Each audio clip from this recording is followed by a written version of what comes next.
This is Luke from Emo Electric, and we're really excited for this video today. We're going to test out the Momentum M10. It's an electric outboard, obviously, 10 kilowatt power output, or about 15-20 horsepower, depending on who you ask. And it's pretty much the only electric outboard on the market today that you can use to get a dinghy up on the plane, at least with the manufacturer's battery. So we're really excited about this. Momentum is a company that's new to the US market, relatively new in general, but they're based in Singapore. They have the M10, which is a 10 kilowatt electric outboard, the M6, very similar, but 6 kilowatt electric outboard.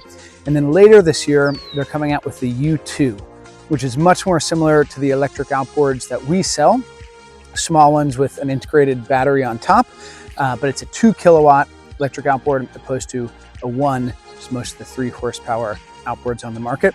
So we're really excited about Momentum coming in here. Everything seems really well built, really solid, and it really seems like they're making products for this market that don't currently exist. So we're gonna head over to our store where we're gonna meet Leonard, who's the head of Momentum Electric Marine USA. We're gonna get out on the water, test out the M10 on one of our further customs dinghies. Then we're gonna head back to our shop, and Leonard's gonna tell us a little bit more about the motor, and we're stoked for it. So let's go check it out and get out on the water.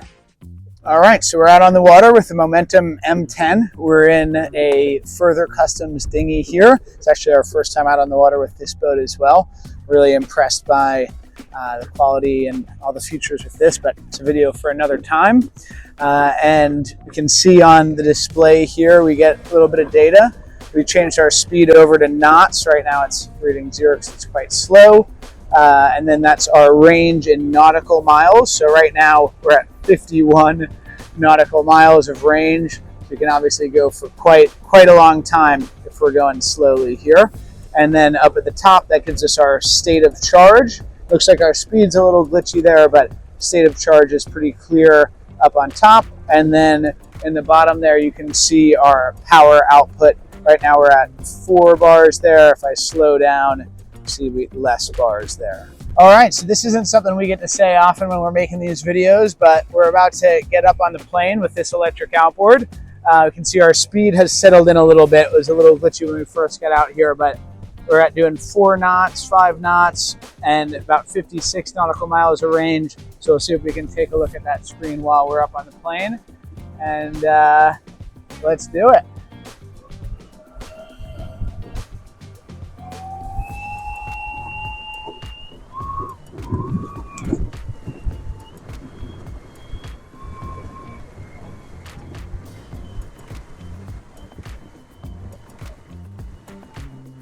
We can see we're still not even close to full power output here. Very comfortably up on the plane. We're doing 12 knots, 23 miles of range here. So we can run about 2 hours at this speed. Go a little bit faster.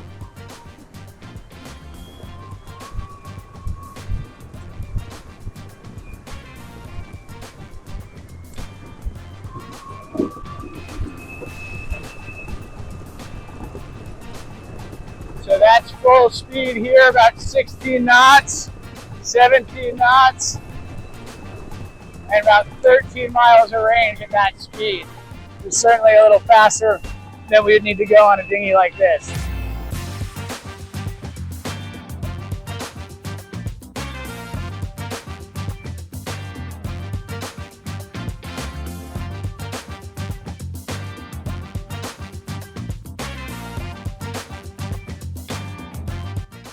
So that was pretty impressive by Momentum there.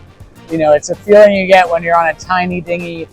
Never before for me with an electric outboard, always with the gas. When you really hit it, you feel the boat move. You know, we're in a small airfloor inflatable dinghy, and there's certainly more power than we need in a boat like this.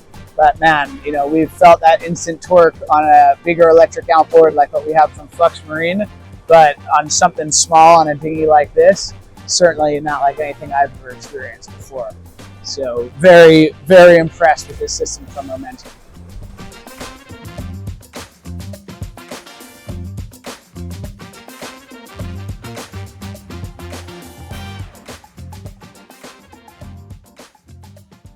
So I guess to start, Leonard, do you want to just give us a little overview of the motor here? Sure. Thank you, Luca, for inviting. Yeah. So basically, the system comes in 4 parts, right? Basically, there are 4 parts to this. There's some minor parts, but major 4 parts will be the motor, the mount, the cables, as well as the battery. So the motor comes dismounted from the mount is separate. You can see. So this is less than 48 pounds. So you can easily bring this to the boat and back to your car if you want to. To mount it on is really simple. All you need to do is just align it, drop it in, and lock it. That's it. Yep. Cool. And the mount itself has a tilt mechanism, so you can tilt them to different levels. You know, this is the highest. Here we go. There you go. Okay. And then you can drop it down, and it has different trim levels. So it takes care of different transom angle that you have. You know, you can do this.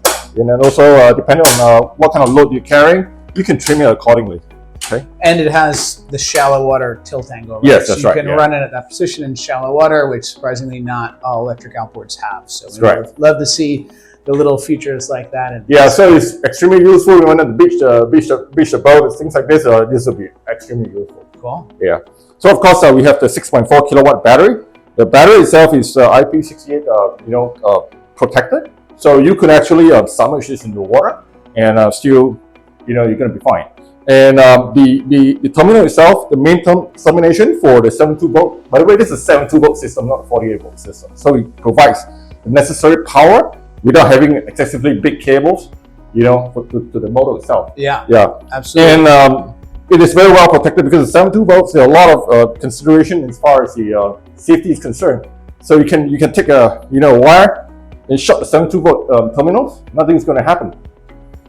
The battery only energizes the terminal if the right conditions met. You'll be talking to the outboard itself and ensure that there's the right condition for you to energize the pin here.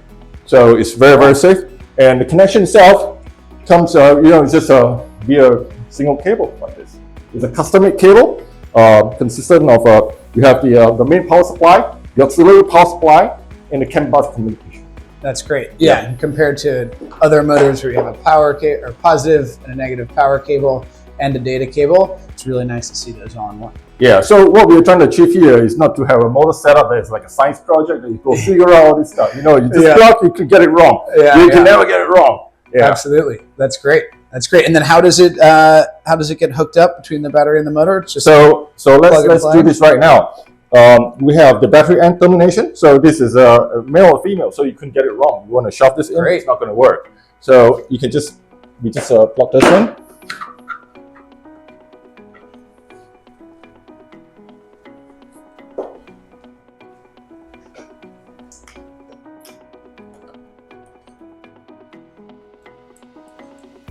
Okay, and we have a clip over here. So put it in, lock it. Yeah, so that might have been hard to see, but there's a piece of metal that comes up that locks this cable into the battery, so it can't come out even if it gets tugged on. So if we were to flip this down right now, this is tiller. The tiller comes in. It can be folded this way. You can lift the motor with the tiller itself. You can actually put it down this way, and you can put. You have several positions for this. So for the low speed movement, you usually would recommend this. So you can actually use the full swing of the steering, which is more than 60 degrees for one side. So turn on the battery, press and hold. It turns on. The motor automatically boots up. And of course, to get this going, you need a kill switch, which is here. So it's asking for a kill switch right now. It shows the battery level. You can see the battery level both on the screen itself and also on the battery. And once I flip in the kill switch, you can see the speed, the range. It's so for to kill the range anxiety, and to know how far you can go, stuff like that. It actually calculates for you at that particular speed how far you can actually go. That's and of course the level of power that you have. Okay.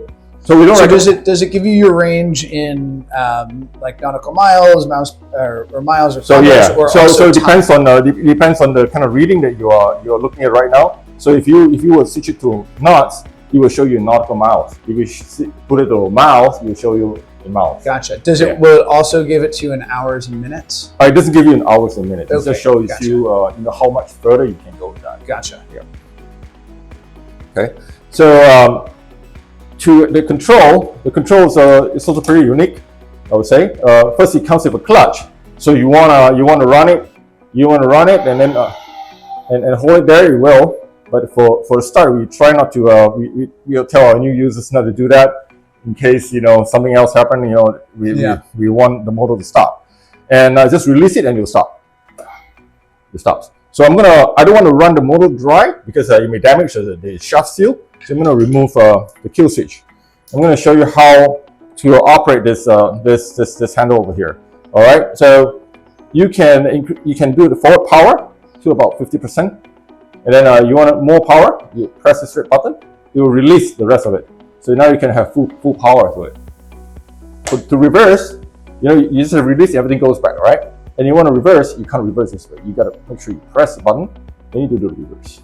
Yeah, and that's great. And that's what we see, like if you're using a combustion outboard, you have the handle, right? And usually there's a little red lever that you have to pull up on it to get out of neutral. Correct. And it's nice to see kind of that safety feature move its way into electric outboards where you can't accidentally go in reverse. That's right. You can't accidentally go too fast without deliberately pressing that button. So it's a great safety feature they've put in there.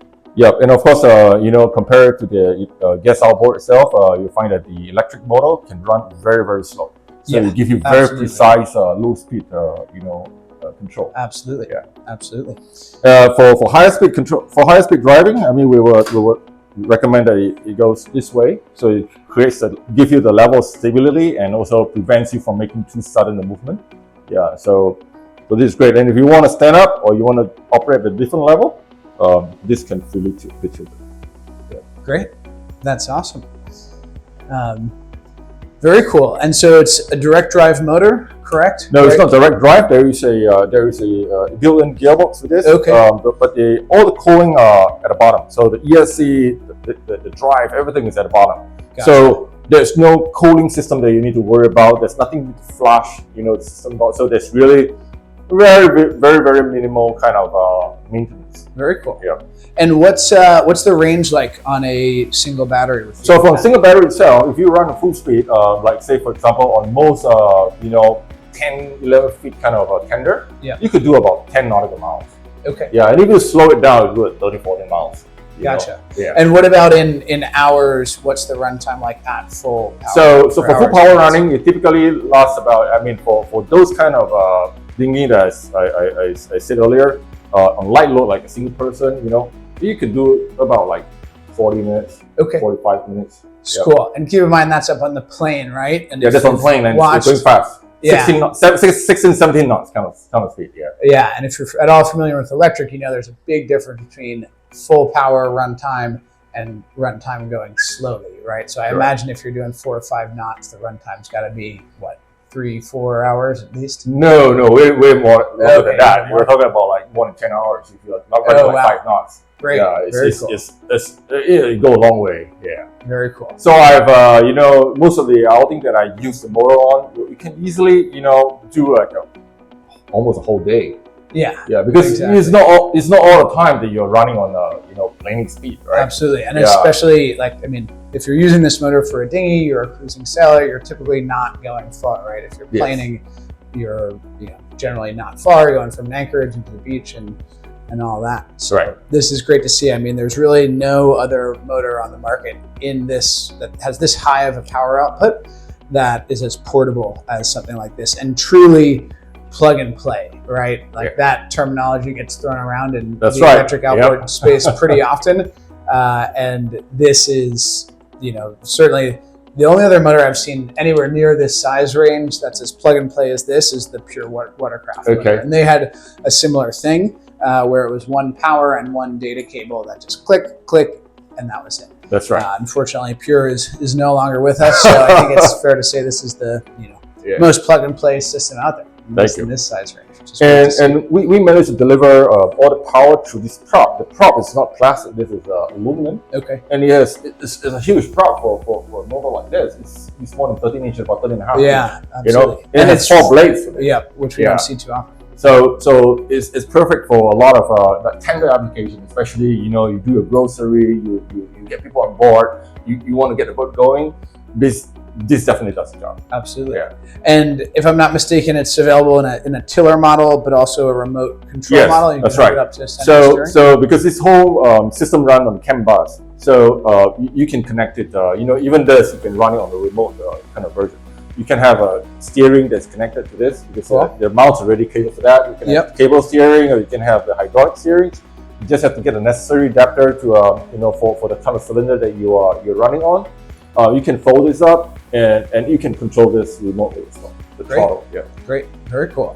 And in terms of the battery, so that's 6 kilowatt hours, a little bit more. 6.4 kilowatts. 6.4. Yeah, and there's some reserve in there. So like when we detect that you are running low on power, we will start limiting your power. Gotcha. So we will want to get you back home. Yeah. Absolutely. So because when you run slow, the range will go up. Yeah. A lot. Yeah. So that's like a fail-safe kind of thing where we will drop the power, and then it limits you from applying the kind of inefficient power. Yeah, and a lot of electric outboards do that, right? And it's a good feature because if you're not paying attention, it'll help. That's right. Yeah. And then in terms of the battery, so the way we have it set up here right now, it's one battery. Can you use it with a second battery? You can definitely use it with a second battery. We'll have a hub coming out soon.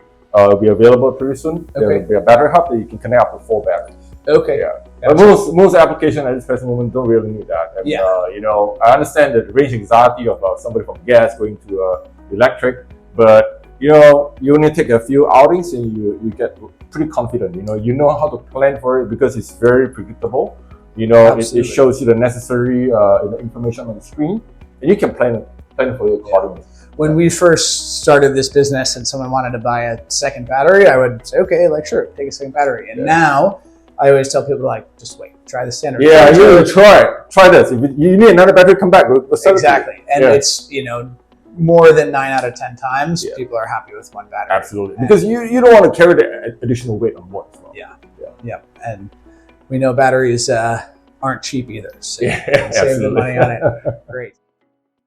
So we're back with Leonard of Momentum. We had a great time testing out the outboard a couple days ago, and we're reconnecting over the internet here to ask him a couple follow-up questions on the system.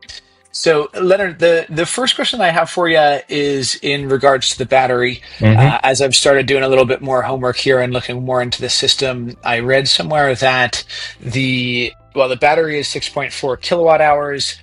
In kind of the finer print, it's they say it's 5.5 kilowatt hours of usable energy, and then the rest is reserve, about 15% reserve. So I'd love to know a few more details on how that all works. Yeah, so basically, I guess the entire battery's the entire capacity is actually usable. Just that when it goes low, towards the lower half, lower part of it, we kind of limit the draw, the end draw. So you will not be able to get all the power that you need from the battery, after the 5.5 kilowatt kind of stuff. Because as the battery gets weaker, the voltage actually drops, and you don't want to overdrain it, and you damage the battery. And that's one reason. The second reason is once you basically forces you to slow down the motor, so you can have extended range to ensure that you actually get back to where you are intended to be going. Yeah. Cool. So that's great. Yeah. 2 purposes. Cool. That makes sense. Yeah, we've seen that with other manufacturers. When we had the system from Pure Watercraft, it was the same kind of thing. When you got down, I think it was below 20%, it limited your power output, so you could get back home. And we see the same thing. And it protects the cell. Yeah, it protects the cell. protects the sail, helps you get home. But even like, we think back to gas outboards, like the little 6-gallon jerry cans, they Yeah. have that little ridge on the bottom so that if Uh-huh. you run it dry, there's a little bit of gas on the other side of the tank and you can dump it over and get home. So, Yeah. same idea, electric or gas. Yeah. Awesome. And then that kind of brings another question to mind. So with that pure system that we had, and they're no longer in business, certainly not how they Mhm. intended to be, that system the battery would overheat. And not overheat like catch on fire, but if you were up on the plane for more than 10 minutes or so, Mhm. the battery, it had a fan built in, but it would get too hot and it would start to limit your power output until the Mhm. battery Mhm. cooled back off. Mhm. Mhm. We don't see that issue with any of the 1 kilowatt, 3 kilowatt, 6 kilowatt electric outboards that we sell. But I'm curious to know with the Momentum system, if if you have a full battery and you get going and you just start running on the plane for that entire 5.5 kilowatt hours, do you get any overheating issue with the battery? Okay, we have never gotten such issues, and Great. especially if you consider the products actually developed in Singapore, a lot of these initial runs and all that, they're all done in Singapore kind of weather, which is really, really hot. Yeah, Yeah. and coupled with the exposed battery that's under the sun, it actually gets, it can actually get pretty hot. Uh, but we don't have a battery cell overheating issue. I think this has definitely been looked into by the engineering team, and I think we have never, for me personally, I've never faced any issues like this, and we don't have any issues coming from the customers as well. Great, great. I figured that was the case. That's usually, at least in my experience, that's only when you get to really high voltage. But this is, a little bit higher than most of the other stuff on the market in this size range. But that's great to know. Um, one other thing we talked about the other day, and I can't recall whether we were filming when we discussed this or not. But can you talk a little bit about the option to use third-party batteries? Yes, we actually have a third-party battery adapter. So this Okay. adapter basically allows you to it mimics basically the kind of communication that the motor needs, the CAN bus communication, and the kind of BMS that translate all this information that the motor can read. Yeah, so it also provides a 12-volt power supply from the 72-volt third-party batteries for the trip computer and the rest of the auxiliary system. Yeah, because basically entire system only the ESC portion of it uses 72 volts. The rest of it actually uses 12 volts. So we actually have a battery adapter that will you just connect to your third-party battery, and then this little battery adapter will do its things. And Very it cool. also provide So you the interface where you can attach the outboard cable directly to it. Yeah. very cool. Very cool. So it's got a little like 72 12-volt DC-DC in there to power the rest of the motor. Yeah, you actually have its own BMS in there, and it does quite a few things that the motor actually needs. Very cool. Very cool. And if someone wants to go third party, typically with other manufacturers we work with, there are, some limitations, sometimes bigger than others. Are there any limitations that you're aware of when you pair the M10 with a third party I think battery setup? with the adapter, we, as far as I can tell, we don't really have much requirement, except that you have to be able to allow 150 amp of constant draw, because at its peak the motor can draw up to about 150 amps. So we Yeah, which is recommend high. you need like a continuous draw 150 amp. Okay. Yeah. Good to know. Good to But know. of course, if we detect any voltage drop and stuff like that, say for example, the battery is not able to provide that level of amperage, the system will actually will start limiting the current. Right. Okay. Mhm. Gotcha. Interesting. Um, awesome. So kind of getting onto another topic here. The version that we tried the other day was the tiller version, Yeah, but I understand that you can use a remote throttle version yeah, of the M10. Is definitely. that something that can someone have the tiller version and then they buy the throttle later and swap it out themselves, or do you have to Uh, kind of buy one no, or the other? it's kind of difficult to swap it yourself because there's some connections in there. that's going to be a little different because the non-tiller version, the remote version, we can actually have two versions. So you can buy the remote version or you can buy the tiller version. So Gotcha. most of the guys, we don't. I mean, we can actually in-house over in the US. We can actually convert the the tiller version to a remote version, and vice versa. We can actually do that. But it does require some little wiring harness inside. We need to sort some of it out because we will bypass the entire trip computer, and all these things will go to the remote throttle. There's a screen on the remote throttle. So yeah, there's some modifications internally that we gotta do, but they're not Gotcha. difficult to do. We have the parts here, and we can get it done pretty easily. Gotcha. Right here. Cool. So it's not something that's easy to swap back and forth with, but if someone does change their mind, you guys can make that happen. Absolutely. And actually, remind me again, I can't recall if we talked about this the other day, but is it possible to lock the steering centered on the There M10? is we don't have a locking mechanism, but the steering tension can be tightened in such a way that it becomes really tight. So you can just adjust it in a particular location and it just kind of stay there. Gotcha. Cool. It's adjustable. The tension is adjustable. Great. And that's something a customer can do easily themselves? Yeah, absolutely. With just an Allen key, they can adjust it. Yeah. Perfect. Very cool. Yeah, that's like on my sailboat, that's typically what I do is instead of locking it, I just have the steering tightened enough where it can't move. So yeah, that'll also, certainly work. And then also for some of the sailboat application, you probably do not want to do like a remote throttle.